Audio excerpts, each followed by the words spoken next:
Optical fibre cables, بال جتنی باریک شیشے کی ٹیوبز جن کی سہارے آپ کا انٹرنیٹ چلتا ہے۔ بلال کریم مغل، BBC اردو، اسلام آباد۔ بال جتنی باریک ٹیوبز میں روشنی کا سفر۔ سب سے پہلے تو یہ سمجھتے ہیں کہ آپٹیکل فائبر کیبل کیا ہوتی ہے۔ تانبے کی ٹیلی فون اور انٹرنیٹ کی تاروں میں برقی لہر کے ذریعے سگنل بھیجے جاتے ہیں۔ یہ تاریں آج بھی آپ کو کئی جگہوں پر نظر آ جائیں گی، اور شاید آپ کے گھر تک آنے والی تار ابھی بھی شاید تانبے ہی کی ہو۔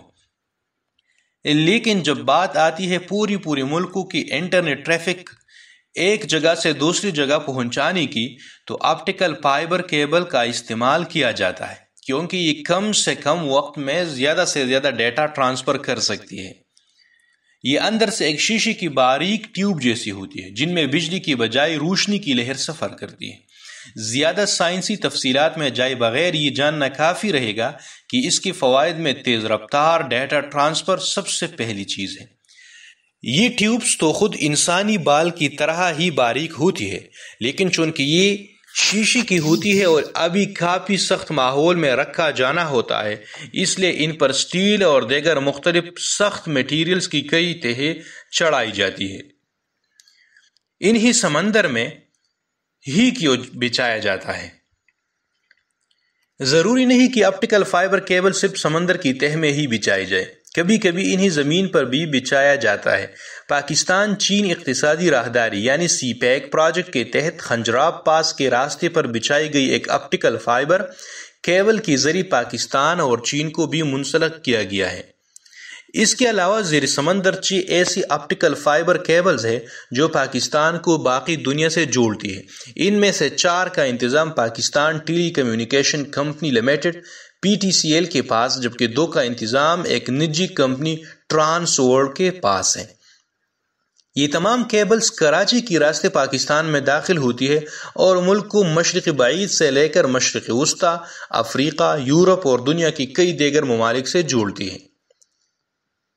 کراچی سے پھر کیبل لینڈنگ سٹیشنز کے ذریعے ٹریفک کو باقی پورے ملک میں تقسیم کیا جاتا ہے، جس کے لیے PTCL اور ٹرانس ورلڈ اپنے نیٹ ورکس اور انفراسٹرکچر کا استعمال کرتی ہے۔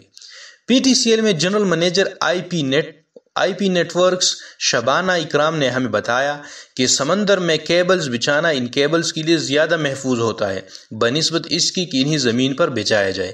وہ کہتی ہے کہ زمین پر ان کے کٹ جانے کا امکان مختلف وجوہات کی بنا پر زیادہ ہوتا ہے، جبکہ سمندر میں بھی انہیں تہ میں صرف رکھا نہیں جاتا بلکہ توڑا نیچے تک دبایا جاتا ہے، جس کی وجہ سے یہ زیر آب ہی زیادہ محفوظ رہتی ہے۔ یہ کٹ کیسے جاتی ہے؟ پاکستان میں اکثر انٹرنیٹ پر یہ موضوع زیر بحث رہتا ہے اور کئی لوگ اس کا الزام شارکس کو بھی دیتے ہیں، کیونکہ بہرحال فلموں میں تو ایسا ہی دیکھا ہے کہ ان کے دانتوں کی آگے کشتیاں تک نہیں ٹک پاتی۔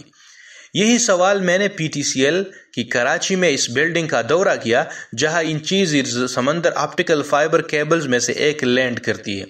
وہاں پر جب میں نے اپنے ہاتھ میں ایک اصلی آپٹیکل فائبر کیبل کا ٹکڑا تھاما اور اس پر موجود پولادی تہ دیکھی تو میں سوچنے لگا کہ شارک کے دانت بھلے کھانے اور دکھانے کے ایک ہی ہو، مگر کیا یہ ان کے بس کی بات ہے بھی؟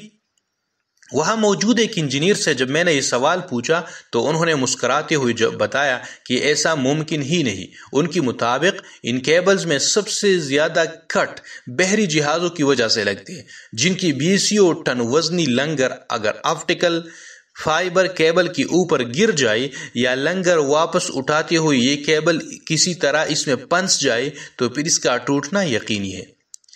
اب ان کی مرمت کیسی کی جاتی ہے؟ ایک مرتبہ جب یہ معلوم ہو جائے کہ کوئی زیر سمندر کیبل کٹ گئی ہے تو اس کی مرمت کے لیے ایک طویل اور صبر آزما مرحلہ ہے جس میں لاکھوں ڈالر تک کا خرچہ آ سکتا ہے۔ ہوتا کچھ یوں ہے کہ یہ سمندر کیبلز عموماً کئی ممالک کی ٹیلی کام کمپنیوں کی شراکت سے بچھائی جاتی ہے۔ ایسی صورت میں یہ کٹی ہوئی کیبل جس بھی ملک کی سمندری حدود کے نزدیک ہو، اس ملک سے اس پروجیکٹ میں شریک کمپنی اسے ٹھیک کروانے کی ذمہ داری لیتی ہے، جس کے لیے مخصوص بحری جہاز تعینات ہوتے ہیں جو عالمی سطح پر ٹیلی کام انجینئرنگ کمپنیوں کی ملکیت ہوتی ہے۔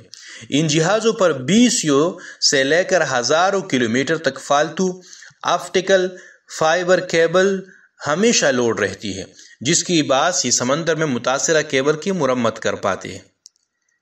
ٹوٹی ہوئی کیبل میں برقی کرنٹ دوڑا کر یہ معلوم کیا جاتا ہے کہ یہ سگنل کہاں تک جا رہا ہے، تاکہ اس مقام کا تعین کیا جا سکے۔ پھر وہاں جہاز وہاں پہنچتا ہے اور یہاں سے انجینئرز کا کام شروع ہوتا ہے۔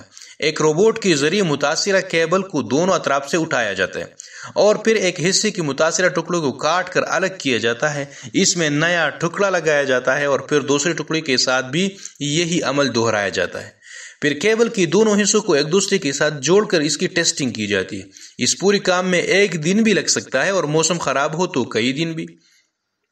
مگر خوش قسمتی سے بات یہ ہے کہ زیر سمندر کئی آپٹیکل فائبر کیبلز کی موجودگی کی وجہ سے خرابی کی صورت میں انٹرنیٹ ٹریفک کو دوسری کیبلز پر منتقل کیا جا سکتا ہے، حالانکہ اس میں بھی کئی گھنٹے لگ سکتے ہیں۔ تو اب جب آپ دوبارہ کبھی اپنا انٹرنیٹ استعمال کریں تو ایک لحظے کے لیے یہ ضرور سوچیے گا کہ آپ کے پسندیدہ آن لائن مواد کو آپ تک پہنچائے رکھنے کے پیچھے کتنا بڑا عالمی نظام موجود ہے، اور یہ سب روشنی کی رفتار سے ہوتا ہے، مرمتوں کو چھوڑ کر۔